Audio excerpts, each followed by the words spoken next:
Hello, friends. Welcome back to my channel, Tantra and Tarot with Kelly.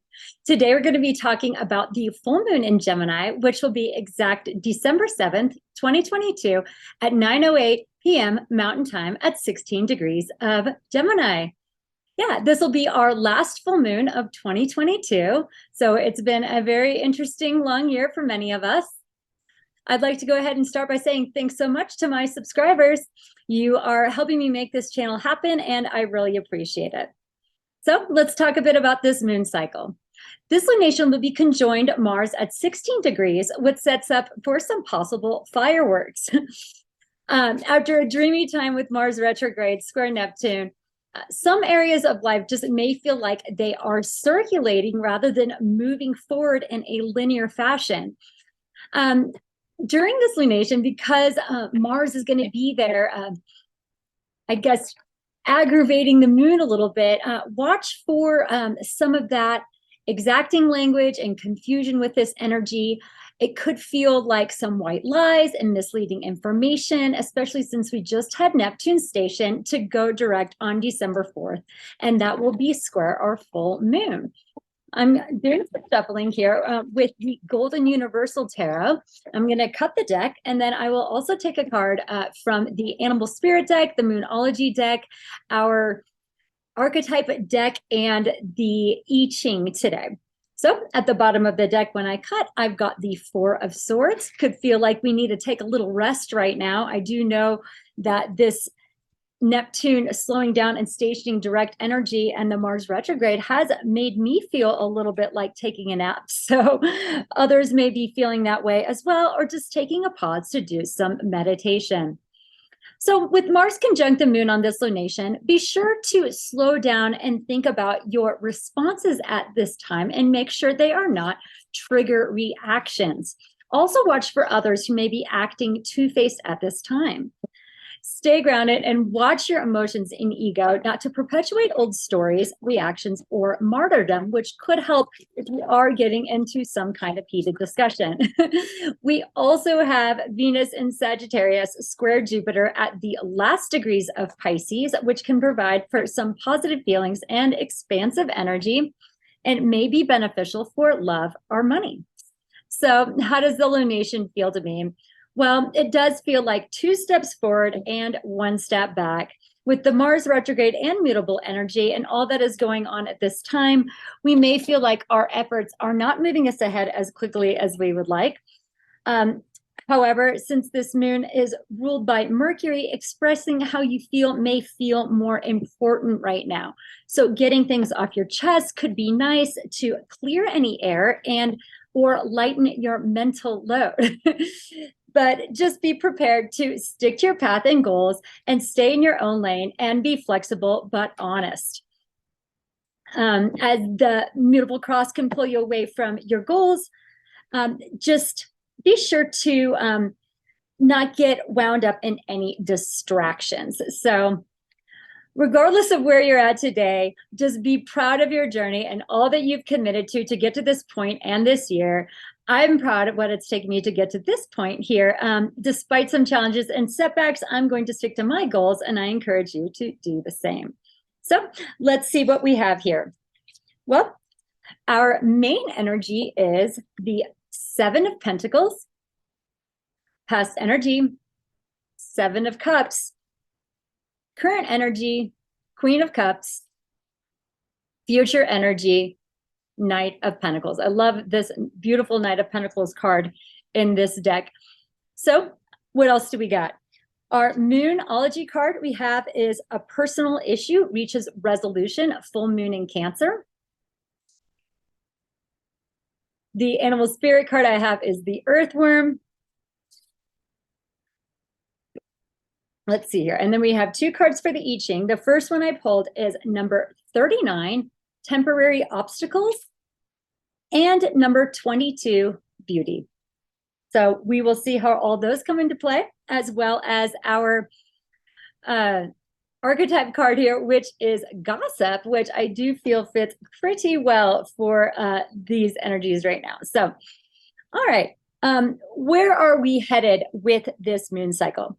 Well, the bottom of the deck, we've got the King of Pentacles, King of Pentacles. So this King of Pentacles says to me that we have been working very hard to get to this point and may even feel a little overworked at this time. However, having strong boundaries and having, I guess, a fatherly attitude when it comes to certain things may help you, especially stay grounded in anything that can feel like it's shifting really quickly right now.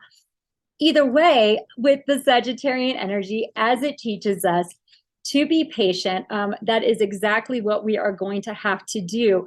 There has been a lot of moving parts right now. We have the Seven of Cups in the past, where there has just been some confusion. We have 7 different options going on at this time, which can feel like a lot. And really only one of them is going to be the right option for you. So as you're being presented with some of this stuff and you may feel like you aren't sure which way you want to go yet, I would go ahead and start to really get into your feelings surrounding certain things and your emotions, as to just be sure that you are honestly facing your feelings in any situation. And if you feel a little bit emotional at this time, just take a break, like it said in that initial card that we had for the Four of Swords, and that may help you just wrap your head around any of the confusion. Our Knight of Pentacles in the future is reminding us to slow down and observe. So we have multiple cards right here that are reminding us to slow down. If you're getting to the end of year and you're concerned about money issues, certainly it's going to be a good idea to review those right now. We have this Seven of Pentacles and the Knight of Pentacles. They do know how to make their investments work for them over a period of time, but it's going to be a long, slow journey as you move from the 7 to the Knight to the King. So you may know what this entails in your world as you are making and setting your goals, perhaps reviewing where you've been at the end of the year to see where you want to go at the first of the year, seeing how Q4 has treated you, and doing so in an honest way. Well, let's look a little bit about this Earthworm card. The Earthworm is the very first card in the Earth cycle here, as being the lowest on the totem pole. Let's see here what it says. The Earthworm is absolutely a beginner, shy, hesitant, reluctant to share inner vision. We've all felt the woes of the Earthworm at some point along the way. The Earthworm indicates a newbie or novice working to establish competence in a new field. Others around you may seem wise and experienced, but it's important to remember that they once felt this Earthworm energy too. This card is a reminder not to be intimidated or lose hope. Mastery takes time and you're on the right track. Besides, rumor has it that a beginner's mind offers the most valuable insights. When in balance, earnest, intelligent, valuable. When out of balance, self-conscious, apprehensive. Bring into balance, speak up, risk embarrassment. So talking about this speaking up, when we have Mercury ruling the lunation, there may be a lot of things that you do feel like you have to say. And sometimes when all these thoughts come to our mind at once, it can make us feel a little emotional, especially if you're spending extra time with family. That does often feel like it brings up some emotion. So staying in your logical mind may help if you are feeling a little emotionally overwhelmed, but either way, you may have had a resolution come in as it deals with family and your 4th house, and perhaps dealing with a water sign female. So just see how that is fitting into your world. There could be some resolutions going on with various family members, which could be beautiful at this time and bringing you some positivity for the holidays. So our archetype card is Gossip, which I think is very fitting for the Gemini moon. And it says, light attributes, awakens consideration for the feelings of others, honoring trust. Shadow attributes, thrives on the power of passing on private or secret information, betraying confidences. So be careful where you may just slip into starting to be chatty about maybe other people. We don't want to be talking negatively about others. That never does well for your own energy. So be mindful about that.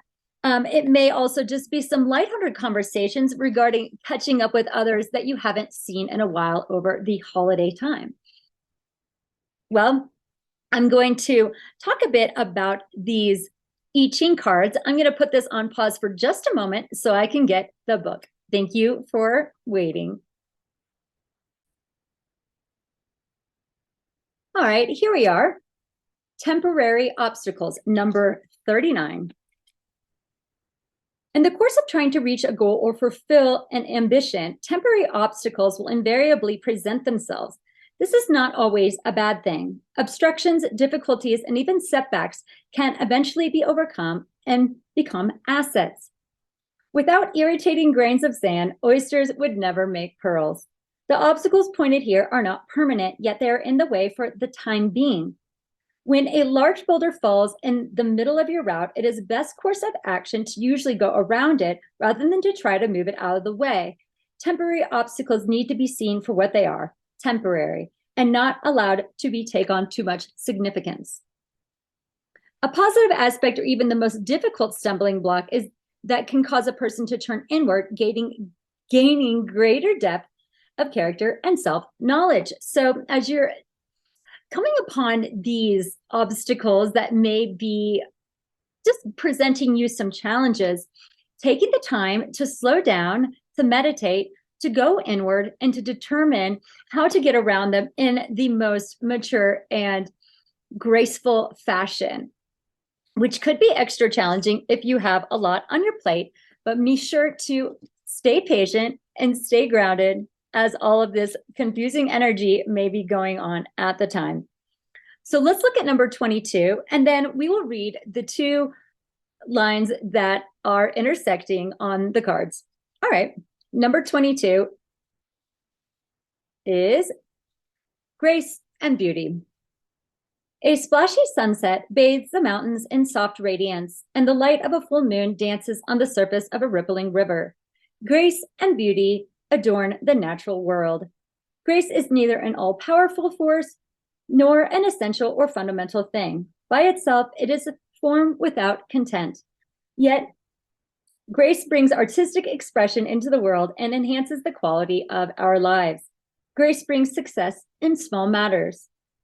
In the arts, grace arises out of adherence to form. The dancer becomes the choreography of the dance, and the musician giving life to the musical score, and the painter becomes one of brush and canvas. In human affairs, grace is aligned with mastery of aesthetic and cultural forms, honed by time and honored by tradition.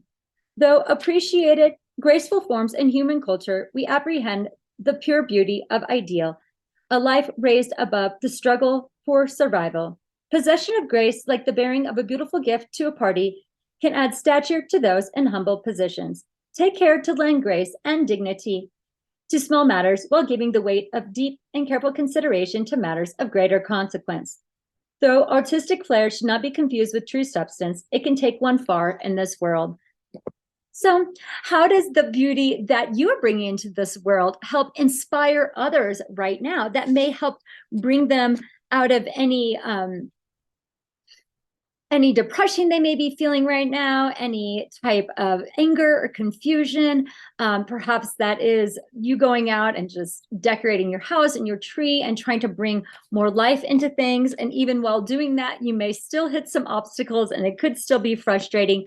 But going ahead and staying in that patient mind frame, being a very good observer of your emotions and taking things one step at a time. And that is the way that we do learn how to move through any obstacles as they are presented. So the changing lines between number 39 and number 22 are 1, 5, and 6.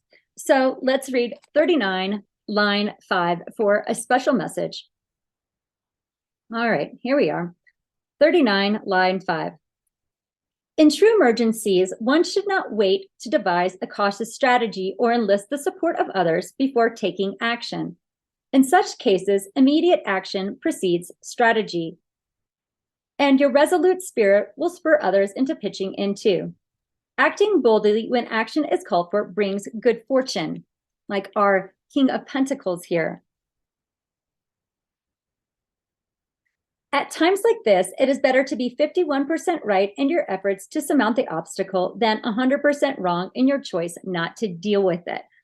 So we aren't going to be avoiding anything this month. I feel like everything is going to come to the surface in a way that the challenge is going to be dealing with it in a mature fashion in order to set your life on the correct course.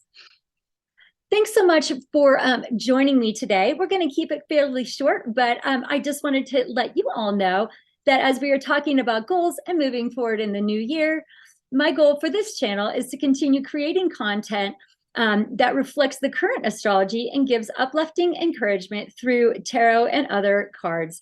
If you have ideas and comments you would like to share, please do so. I would love to hear your input.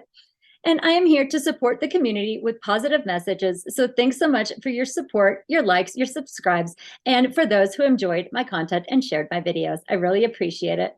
Have a wonderful full moon in Gemini, and I will be back soon at the new moon in Capricorn. Please subscribe to my channel for more Tantra and Tarot. Have a blessed and beautiful day.